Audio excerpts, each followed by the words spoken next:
tackling the factors that can keep African girls from realizing their dreams, such as child marriage, early pregnancy, and gender discrimination. Allegations of abuse of female IDPs by Nigerian security officials. President Buhari orders an immediate investigation into the charges following a Human Rights Watch report. And U.S. President Barack Obama soon will end his second term in office. What legacy will he leave behind? Africa 54 starts right now.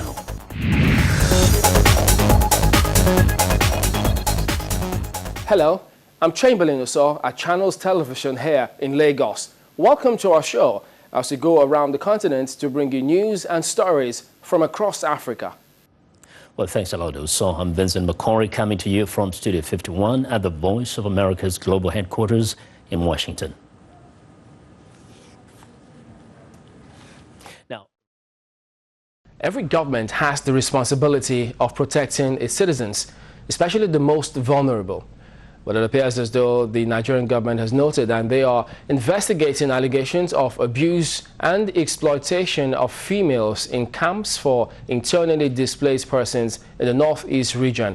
And that's after the Human Rights Watch accused security officials of rape. Here's our report.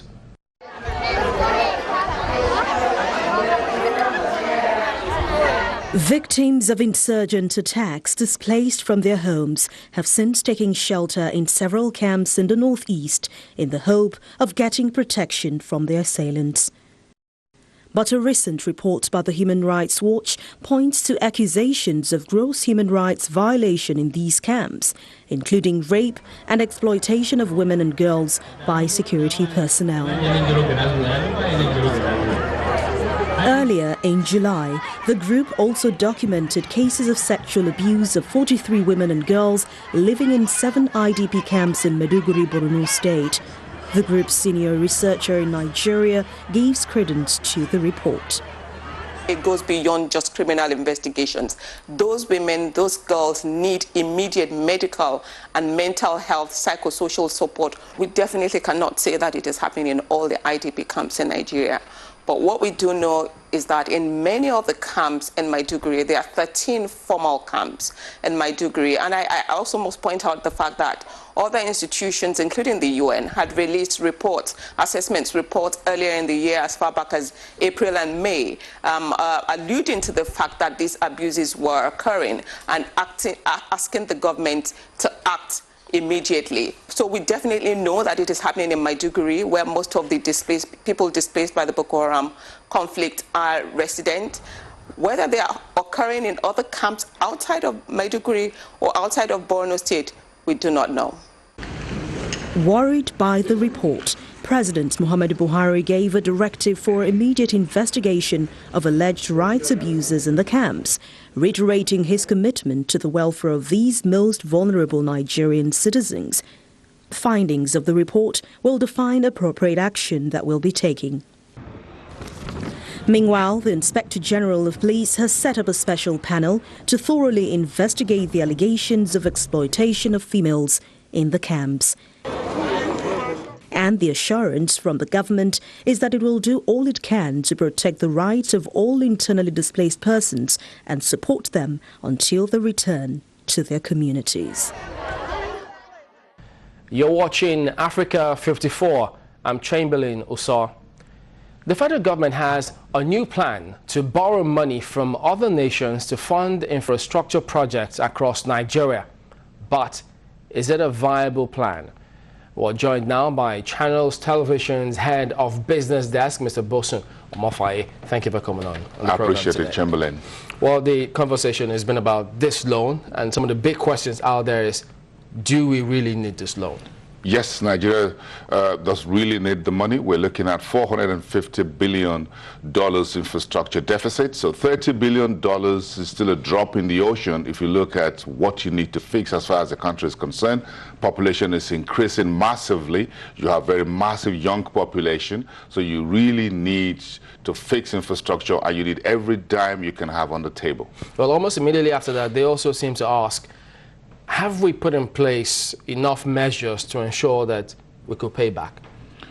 Well, things are a little bit sketchy, as it were, in terms of the details. But of course, if you're looking at the word on the street already, what we know, 20 to 30 year repayment period, that's long enough. That looks good enough. If we can find $450 million or thereabout over a 30 or 25 to 30 year period, that is good for the country.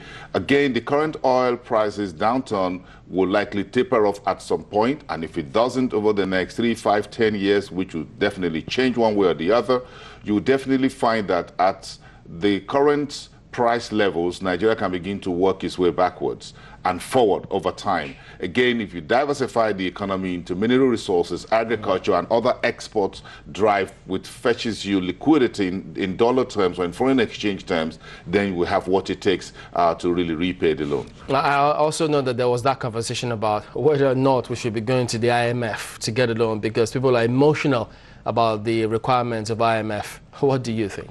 Well, folks around here are emotional about the IMF, and they are emotional about IMF all around the world. Concessionary loans from other multilateral agencies concerning the Asian Development Bank and others from Japan, perhaps from the EU, rather than that of the IMF. The conditionalities of the IMF are stringent, but even the $30 billion loans we're talking about now will still come with very stringent fiscal restructuring that the creditors would demand from the Nigerian authorities to put in place, not only for the immediate, but for the medium and the long term, to ensure not just repayment, but to ensure that the projects are viable, they are bankable, they are projects that will be able to benefit millions of Nigeria, and not only pay back over time, but ensure that it galvanizes the economy moving forward, not just in the immediate time to get out of the current recession, but to move on a sustainable basis for the years and decades coming ahead. You know, there's also that conversation about the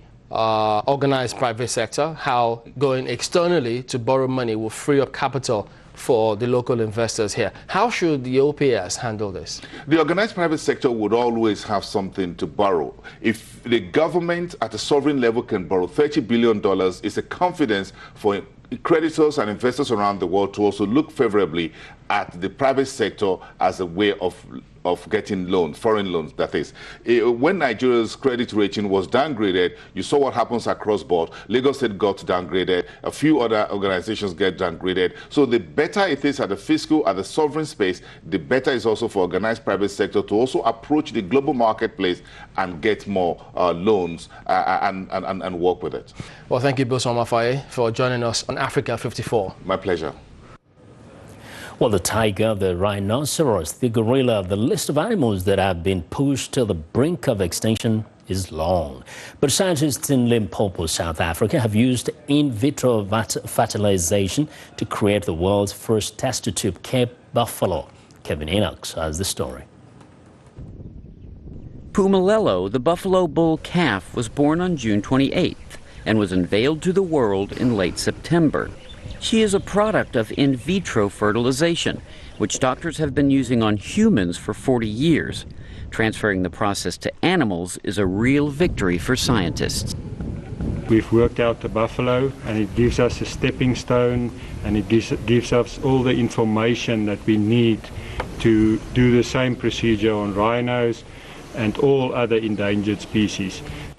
The next step for the team is to try and transfer the technique to some of the world's most endangered species. Around the world there's many species that's on the brink of extinction, and just mere normal natural breeding would not increase their numbers.